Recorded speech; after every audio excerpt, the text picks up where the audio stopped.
वाहिगुरु जी की फतेह। अज सिख कौम के महान नायक जरनैल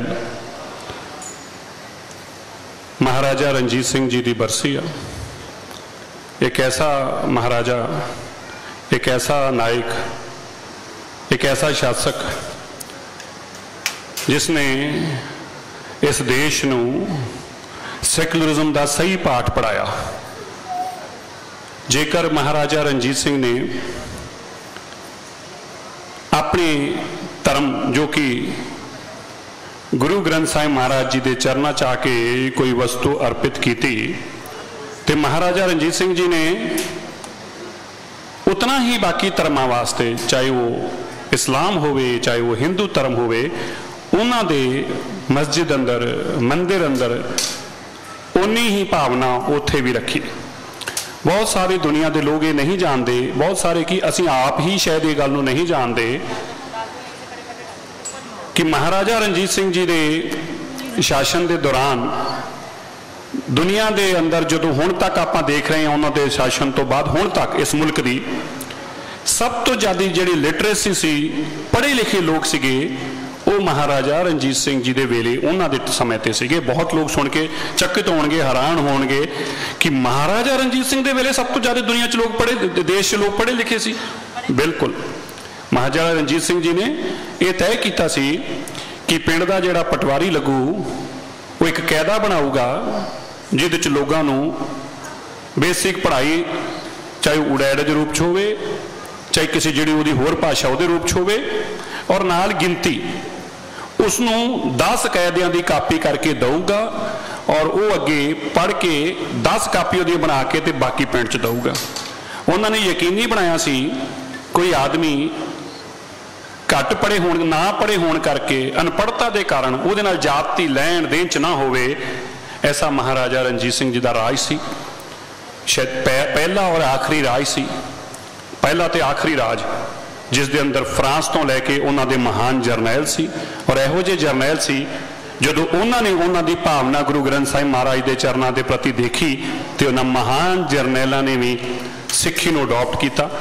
एक ऐसी भावना महाराजा रणजीत सिंह जी ने इस अपने राज के दौरान रखी। मैं अज समुची कौम का धन्यवाद करनों इत्थे खड़ा होया है। धन धन साहिब श्री गुरु ग्रंथ साहिब महाराज जी का कोटान कोट शुकराना करनों खड़ा होया। अपार मालिक ने किरपा की। तुसी देख रहे सी पिछले 3 दिन तो साडियां बच्चियां जो कि जम्मू कश्मीर च अगवा कीतियां गईयां, वीडियो वायरल हुई। रात को मैनू भी कोई 10 बजे के आस पास वो वीडियो पहुँचती आ। असी तुरंत फैसला लैके रात को ही टिकटां करवाउणियां शुरू कीतियां और सवेरे तड़के की फ्लाइटां लैके असी सारे श्रीनगर पहुँचे।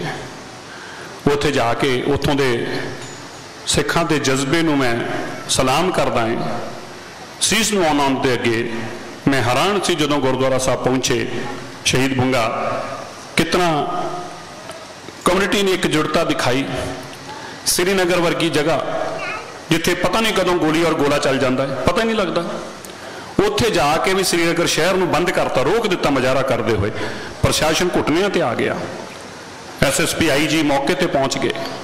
थोड़ा समा दे दिओ। असी क्या समा नहीं, थोड़ा नहीं, अज का भी दिता तुहानूं, सानू जवाब लै दिओ गवर्नर तो, हाँ या ना च। तुरंत 4 बजे गवर्नर ने सानू बुलाया। सारे प्रशासन नूं कहा गया जो मर्जी करो, ये चीज़ जिहड़ी इत्थे नहीं गुंडागर्दी चलन देंगे। और मैं अपने वीरां नूं सलाम करदा। मैं अज गुरु साहब की हाज़री च खड़ा होके 2-3 गल्लां तुहाडे नाल साझीआं करनियां, क्योंकि जिहदा दुख होवे ना केवल उही उसनूं दस सकदा है। मैं भी इत्थे बह के उस दुख नूं समझ भी नहीं सकता सी, उस पीड़ा नूं महसूस भी नहीं कर सकता सी जदों मैं उत्थे गया, जदों उन्हां लोगों का दर्द समझिया।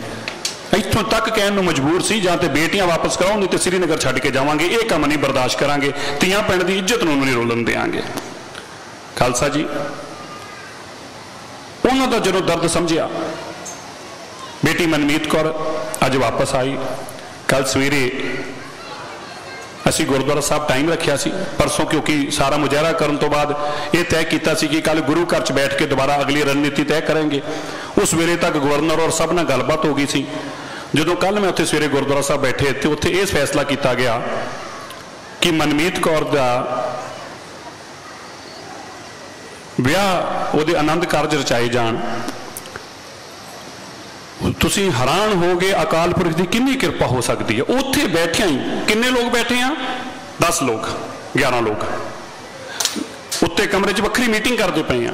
उन्हां चों ही गुरु साहब ने ऐसी कृपा की, ऐसा गुरसिख सवेरे शाम गुरु के चरणों च सेवा करने वाला नितनेमी अमृतधारी सिख खड़ा होकर कहता ये सिक्खी की गल है खालसा जी, जो मेरी सेवा लाओगे मैं हाजिर हाँ। उत्थे जकारा चलाया तो सुप्रीत सिंह नूं उहदे माँ बाप नाल गल कराई। कल सवेरे उन्होंने भी कहा, बेटा जानता सी, बेटी एक दूजे नाल बहुत सालों तो बहुत देर तो एक दूजे नूं जानते सी, उस परिवार नूं जानते सी सारे। असीं उन्होंने आश्वासन दिता तुहाडे दिल्ली की दौर दुनिया की संगत के सदके कि इस बेटी नूं और बेटे नूं महफूज रखांगे, क्योंकि उहदे पिता जी और उहदे चाचा जी खास तौर पर बहुत दहशत अंदर सी। एक अल्फाज तो मैनूं गुस्से च भी एक कहना पै गया, कहते जी साडा की होगा किते साडे ते कोई जानलेवा हमला ना कर देन, साडा जानी नुकसान ना कर देन। मैं क्या कौम मर गई आ, असीं हत्थां चूड़ियां पाईयां ने, तुसीं ऐसी गल कर रहे, तुसीं ऐसी गल कीती किवें, तुहाडा की होगा, कमाल होगी। असीं श्रीनगर तो चल के इत्थे पहुंचे हैं, क्या कोई इस देश अंदर कोई गुंडागर्दी है, कोई कानून नहीं है कि तुहाडा कोई कुछ बिगाड़ देगा। असीं तुहाडे नाल डट के खड़े हैं। और सुप्रीत सिंह नूं असीं दिल्ली सिख गुरुद्वारा मैनेजमेंट कमेटी च योग नौकरी दी, उस बेटी नूं भी मनमीत कौर नूं भी योग नौकरी दी, रहण वास्ते उन्होंने घर का प्रबंध इत्थे कीता ताकि साडे धीआं वल नूं कोई देख ना सके। मनमीत कौर एक बेटे रजिंदर सिंह, उन्होंने पिता जी का नाम हो सकता मैं गलत बोल गया होवां, उहदी बेटी नहीं। ये कौमी मसला है साडा। जेकर असीं अपने कौमी मसले नूं कौमी तरीके नाल नहीं हल करांगे, कई बार असीं अपना निजी भाईचारा पालण दे वास्ते उन्हां लोगों की गल नूं दरकिनार कर दिंदे आ। नहीं, ये नहीं करना चाहिए। मैं अज तुहानूं एक गल कह के अपनी गल समाप्त करूंगा। मैनूं याद है 2014 के अंदर जदों साउथ अंदर हैदराबाद अंदर साडे सिखां दे और उत्थों की कम्यूनिटी नाल झड़प हो गई, काफ़ी वड्डा दंगे किस्म हो गए। असीं सवेरे सवेरे जो रात पता लगा, सवेरे पहली फ्लाइट से हैदराबाद पहुंचे। उन्होंने मुंडिया की मैं तुहानूं अज गल दसन लगा, नौजवान दखनी मुंडे सीगे। एयरपोर्ट तो जो बाहर निकले मैं कहा यार सारा कर्फ्यू लगा है, तुसीं किन्ने क लोग रहिंदे जी इत्थे हैदराबाद च जित्थे कलोनी? कहते साढ़े 800 घर आ, तकरीबन 24-2500 लोग असीं इत्थे रहिंदे आ, और दूजे पासे 12-13 लाख लोग। तो मैनूं क्या यार तुसीं ऐं ही तुरे फिरदे जे, एडे हालात विगड़े पे ने। तो जिवें हिंदी च अपनी दखनी भाषा च बोलते हैं, कहते ना ना कोई बात नहीं है, हम कोई परवाह नहीं करते, ऐसा नहीं हमें कोई हाथ डाल सकता। जेड़ी गल उन्हें कही मैं वो दसन लगा है। कहता ऐसा है, मैं क्या तुहाडा भाई? कहता भाईचारा दोस्ती बराबर के लोगों से होती है। आज अगर हम सिर झुका के चलेंगे, हमसे कोई दोस्ती और भाईचारा भी निभाना नहीं चाहेगा। दोस्ती और भाईचारा निभाने के लिए दोनों का सिर अगर उठा हुआ है तो दोनों भाईचारा निभा सकते हैं, दोनों का सिर झुका हुआ है तो भी भाईचारा निभा सकते हैं। लेकिन एक का सिर झुका है और एक का सिर ऊपर है, ऐसा भाईचारा निभाया नहीं जाता। मैं उसकी गल अज भी मेरे दिमाग खड़क दिया। उस छोटे जो नौजवान बच्चे ने जी गल कही बिल्कुल ठीक आ, असी भाईचारा रखना है, असी एक जगह तो रही एक जुड़े च गल मिलना है, पर गल आ असी हथ मिलाइए अगला उंगल अगे करे, यहो जी हथ नहीं मिलाया जा सकता। मैं उत्थों के मीरवाज साहब ने भी मैनूं कल फोन पर गल की, मैं उन्होंने बहुत अदब सत्कार करदा है। उन्होंने मैनूं अश्योर किया कि दमनप्रीत कौर जी दमनप्रीत कौर जी बेटी आ वो असी वापस करांगे। मैं उन्होंने समझा रहा गलत किया उन्होंने, और बकायदा वो ब्रदर ने वो भरा ने पहले ही ये गल कही सी।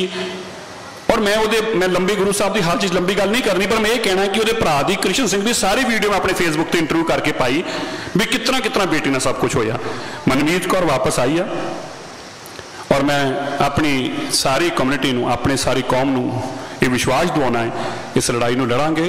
और जी दूजी साडी बेटी आ उसनों भी इस तरह महफूज अपने घर लेके आवांगे। अगर ये चलन शुरू हो गया शायद फिर इन्हूं रोकना बड़ा औखा हो जाऊगा। बच्चियां साडियां ने, साडा फर्ज बनता है असीं अपनी जान ते भी खेड सकते हैं। असीं लोगों के पराए सड़क चलते राह चलते लोगों के पिछे अपनी जान ते खेड जाने। कोविड अंदर तुसीं देखिया कि तरह सिख अपनी जाना ते खेडते पे सीगे। 7 भराई लोग जिन्होंने जानते नहीं सीगे उन्होंने घरां च लंगर पहुंचा रहे सी इस बीमारी के दौरान, और उस वेले कोई बीमारी नाल मर भी सकता सीगा। अपने लोग नहीं हथ ला रहे सी ते लोगों के पिछे जान दे देने वाले लोग जिहड़े ने, अगर अपनी धी भैन की गल आएगी तो असीं पिछे नहीं हटांगे। मैं गुरु साहब का कोटानकोट संगत का धन्नवाद करदा है जिन्हां ने अपार किरपा साडे ते कीती। इस आशीर्वाद के चलते आप जी की दी हुई इस ताकत के चलते सारिया देश दी सरकारां हिलियां और चंद मिनटां के अंदर अंदर सारे नैशनल चैनलों पर खबर चल रही सी, दुनिया नूं पता लग गया अगर अज एक सिख कुड़ी नूं किसी ने हथ पाया है तो देश के नहीं दुनिया च की हालात बना दिते गए। चंद मिनटां के अंदर अंदर अज सारी दुनिया देखने नूं मजबूर होगी। देश के लोग देखते पे ने, भाई कुछ कर लियो जे, पर आ दस्तार जिन्हां दे सिर ते बैठे ने धी वाल अख चक के ना देख लियो जे, मूरी कायनात नूं हिला दिंदे ने चंद मिनटां के अंदर अंदर। ये दुनिया च संदेश गया और आप दे सदके संदेश गया। सो मैं आप सब का बहुत बहुत धन्यवाद करदा, गुरु साहब का कोटानकोट शुकराना करदा जिस मालिक ने आप बल बख्शे और ताकत बख्शी। आप सबना का बहुत बहुत धन्यवाद। वाहिगुरू जी का खालसा, वाहिगुरू जी की फतेह।